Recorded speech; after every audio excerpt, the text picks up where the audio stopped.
आज मी तुम्हाला दाखवणार आहे ओल्या जवळ्याच्या वड्या.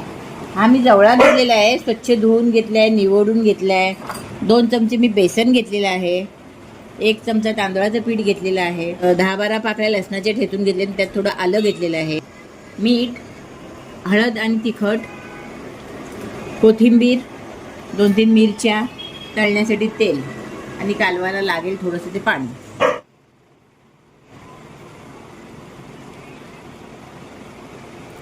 आलं लसूण टाकूया, हळद आणि मिरची पावडर, मीठ टाकून घेऊया.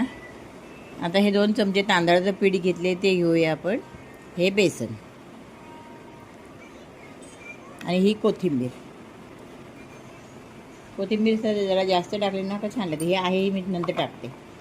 आता हे सगळं आपण मिश्रण मिक्स करून घेऊया. सगळं टाकलेलं आहे त्यात, सगळं मिक्स करून घेते मी.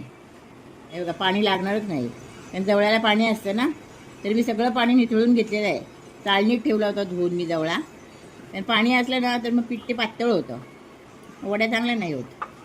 चला आता आपण वड्या करायला घेऊया. आता मी पॅनमध्ये तेल घालून घेते थोडं.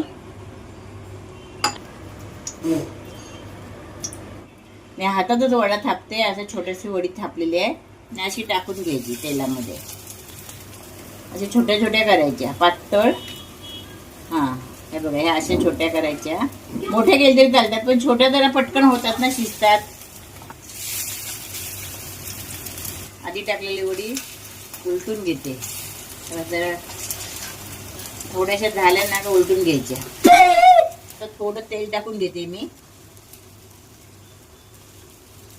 का तेलच येऊ होणार कशा बाळा? कमी तेल यूज करणार. हो रे बाळा, म्हणजे दाबून घ्यायचे जरा. आणखीन त्या फ्लॅट होतील आणि छान कडक होतील जरा. काही लोक ह्यामध्ये म्हणजे कांदा घालतात, मग त्या नरम पडतात कांदा घातल्यानंतर. कांदा नाही घालायचा. बेसन आणि तांदळाचं पीठच घालायचं, पण खुसखुशीत होतात वड्या.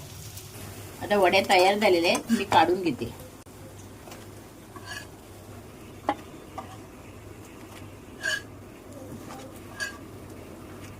Please like and subscribe to my nanny's channel.